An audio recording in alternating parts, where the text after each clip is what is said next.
So I've been on the fence about this, but I think we need to cover this Nintendo leak. Now, on May the 3rd, there was a massive leak of Nintendo source code, all sorts of stuff that went on, and I'm going to talk about the leak because I've had so many DMs, emails, requests asking me to cover it, and initially I was kind of on the fence about it, but I think we need to cover it. So let's get into it.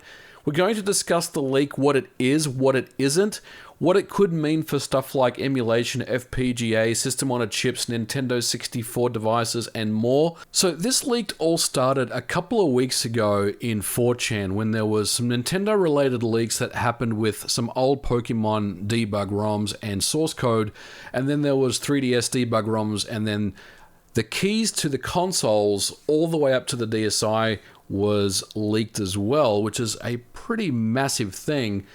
And then the biggest thing that occurred, the full source code, design, documentation, pretty much everything you need to reconstruct a Nintendo Wii was leaked and made available. Okay, so how did this leak occur? Well, the company that Nintendo contracted to do the hardware and the SDK work over many years is known as Brought-On Route Free. So when the iQ project began, the iQ is the Nintendo 64 player that came out only in China. Nintendo gave Brought-On the SDK and the Verilog, which is the hardware definition language source for the Nintendo 64 hardware, so then they could design their custom iQ player around the Nintendo 64 architecture. So when they went to make the hardware for the iQ based off the Verilog, they used a Red Hat Linux toolchain, and the iQ company in China used it to localize actually making the games.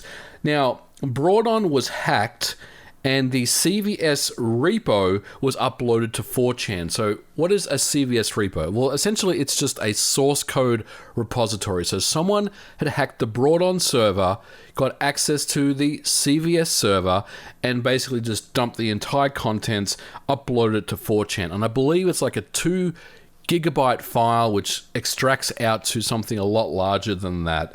So I'm going to talk about the biggest discoveries that have been found to date. The first thing is on the Nintendo Wii is the source code for the boot 0, 1, and 2.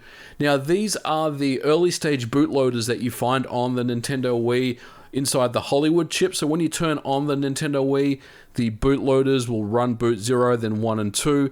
So we've got the entire source code for these 3 bootloaders. Now this was something that Nintendo hid away from the kind of prying eyes of hackers for many years. No one really knew where these bootloaders were coming from, and then it was found out later by the fail overflow team that there was code that was running inside the Hollywood chip. So all of a sudden now we've got the full source code for these bootloaders, which is absolutely astounding to me. And then there was the SD boot, which is a customized boot 2, which allows data to be loaded from SD card, which is something that Nintendo was kind of experimenting with. And it's also retail signed. So we've got the full source code to that as well. And then things get even crazier because you've got the operating system, when you boot into the Wii, the home menu, which is known as iOS, and that's not to be confused with Apple's iOS. And to be fair, Nintendo did take the name iOS first, but the entire source code for iOS is also leaked. So technically someone could customize iOS, add features to it, maybe add an FTP server to it natively, or maybe provide an option to do pretty much anything. It's crazy, maybe add native widescreen support to it, or just whatever features you can think of could potentially be added to iOS. And then there's also the SDK to develop iOS apps is also available. But then let's move on to the source code that was found for the DVD drive and the XE interface. The XE interface is the external interface bus that was found on the GameCube and the Wii. And this is for like the memory cards that were found on the GameCube. So we've got the source code for that as well. But this is where things get really crazy. Now we've got the block diagrams, the data sheets for every single component, and the Verilog for the entire Nintendo Wii. So for those people that don't know, Verilog is the hardware description language, or HDL, which is used to design digital circuits. So everything, including, the Broadway and Hollywood chips, which were shrouded in mystery for years when the Wii came out, is leaked and available. So now, like I said before, you can reconstruct, in theory, a Nintendo Wii and basically bootleg the whole design and maybe put it on a system on a chip or FPGA. So this is absolutely huge. And then there's the massive dump of GameCube internal documentation, the physical layouts of the DVD drive and the DVD discs, which is very interesting because, for years people were trying to understand the DVD copy protection on the GameCube. And for those people that don't know, it's quite sophisticated. There is these kind of notches that are physically kind of inserted into the GameCube disc. So all that information is now kind of understood as well, and it's all been leaked. And then there's the dump of the iQue, which was the Chinese-only system that was based on the Nintendo 64 that was never cracked to allow N64 games to run. All the games were actually ported specifically for the iQue, and there is a copy protection method in place now. So what does all this mean? Will this help things like emulation? Will we see an analog FPGA Nintendo 64? What about a bootleg or a system on a chip Wii? The answer is probably no. So anyone that's in emulation is not going to touch any of these leaks. The problem with doing something like that is you're basically admitting to Nintendo that you're using your Nintendo's proprietary custom code to get a more accurate emulation experience. And as soon as Nintendo understands and gets a whiff of, let's say, Dolphin utilizing any of the leaked code, they're essentially going to shut that entire project down because then they have the legal authority to do so. So the Dolphin emulation team has already made a statement saying that they are not interested in the leaks. They're not even looking at it, and that's the right thing to do. But there's also the hardware side. What about the hardware, the Verilog designs? What about maybe reconstructing the Nintendo 64 or the Nintendo Wii and FPGA and maybe coming out with like an analog, N64 and analog Nintendo Wii? Well, the same rules apply. I mean, anyone that is a hardware manufacturer or a software manufacturer that's trying to keep above board is not going to use these leaks. But here's the thing.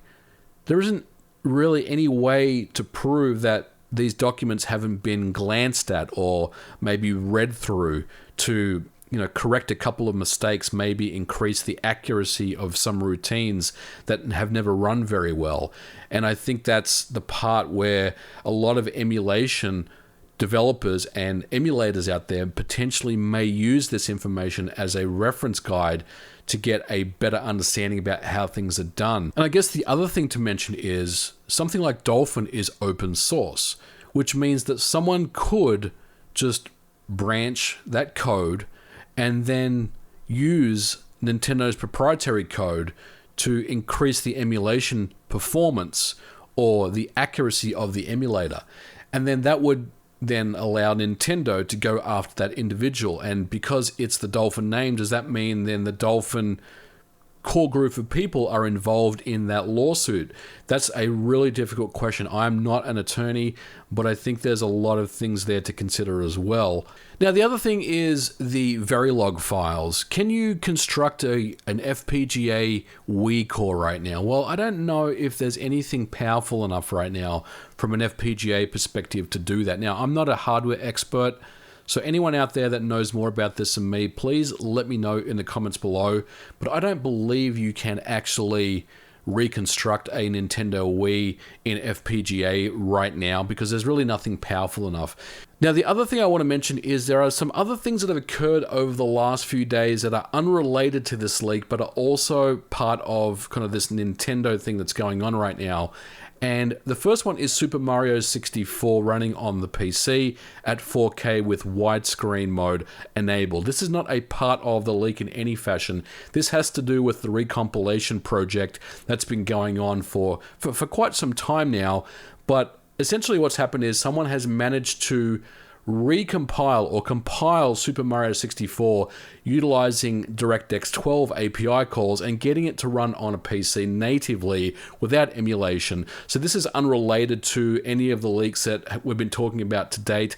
And the second thing is, recently it was also discovered that Donkey Kong Racing Adventure, which was a game that was pitched by Climax for Nintendo, had also been leaked on the internet that was running on the original Xbox. This was not part of this massive Nintendo leak, but it was something that has also appeared in the last few days. Now, I will mention that Donkey Kong Racing Adventure by Climax was something that has been around for a while. This is not really new information. In fact, if you look at Andrew Borman, he did a video on this back in 2016 outlining the game, the pitch that Climax did with Nintendo and Rare, and ultimately just it didn't really go anywhere. But this is also very interesting to see this crop up as well. But I do want to stress that Donkey Kong Racing Adventure is not part of this leak that was found with Nintendo.